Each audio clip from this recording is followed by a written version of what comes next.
En psychologie, il y a un concept qui dit que nous réagissons aux situations selon les attentes de notre cerveau qui sont basées sur nos expériences. Le problème se pose quand on laisse nos expériences négatives et son manque de confiance en soi dicter nos décisions et nos comportements. J'ai deux histoires que j'ai déjà utilisées dans d'anciennes vidéos qui, je trouve, illustrent parfaitement le pouvoir de nos croyances, bien plus que les histoires de médicaments placebo ou nocebo.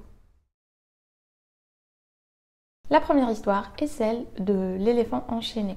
Donc c'est un gigantesque éléphant de cirque et en passant, je tiens à dire que je trouve les cirques, les zoos, les parcs aquatiques avec des dauphins et des orques et peu importe toutes les institutions qui utilisent des animaux et les exploitent afin de divertir des êtres humains absolument horribles et j'espère qu'ils disparaîtront de la planète Terre avant que je ne disparaisse. Enfin bref, malgré sa taille impressionnante, il était enchaîné avec une chaîne qui allait de l'une de ses pattes vers un pieu enfoncé dans la terre. Clairement, il pouvait l'arracher en moins d'une seconde et pourtant l'éléphant restait là et ne bougeait pas. Et c'est parce que quand ce n'était qu'un petit éléphanteau, son maître l'accrochait avec cette chaîne et ce pieu enfoncé dans la terre. Et ce petit éléphanteau a essayé maintes fois de se détacher, mais en vain. Et suite à de nombreuses tentatives qui se sont terminées en échec, il s'est inscrit la croyance qu'il ne pouvait tout simplement pas se détacher de cette chaîne et de ce pieu. Et quand il a grandi, cette croyance n'a pas changé et du coup, il n'a jamais réessayé.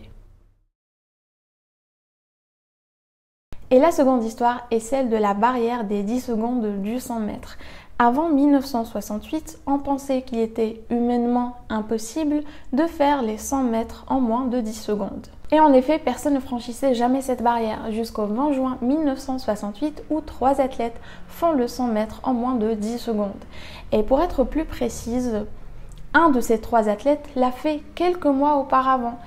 Mais comme ça a été fait avec un chronomètre manuel, ils ont dit que ce n'était pas assez précis, que 9,9 c'était du 10 et donc que la barrière n'a pas été franchie alors qu'elle l'a été. Et du coup, le fait qu'elle ait été une première fois, ça a remis en question la croyance. Et quand ça a été démenti carrément par 3 athlètes qui ont pu faire les 100 mètres en 9,9 secondes, ceci a permis à des centaines d'autres athlètes de la franchir également. Et je trouve que ces deux histoires nous montrent parfaitement comment des croyances peuvent nous empêcher de faire physiquement ou psychologiquement des choses qui pourtant semblent possibles. Et c'est pourquoi je vous invite à remettre en question vos croyances limitantes. Ce n'est pas parce que vous n'avez jamais auparavant réussi à perdre du poids, à lire un classique, à tenir vos engagements, à parler en public, à suivre une activité physique, que ça veut dire que vous ne pouvez pas le faire aujourd'hui ou plus tard. Ne laissez pas un vieux pieu qui vous a enchaîné auparavant vous enchaîner aujourd'hui. Vous êtes aujourd'hui une personne différente et donc l'expérience ne peut qu'être différente. Et quant aux croyances que les autres nous parachutent et nous imposent comme la barrière des 10 secondes, c'est pareil. Ce n'est pas parce que personne n'a réussi à le faire auparavant que tous les autres disent que c'est impossible, que ça sera le cas pour vous aussi. Sortez des sentiers battus, bien entendu, évaluez les risques et avancez intelligemment, mais ne laissez pas les barrières créées par autrui limiter votre potentiel.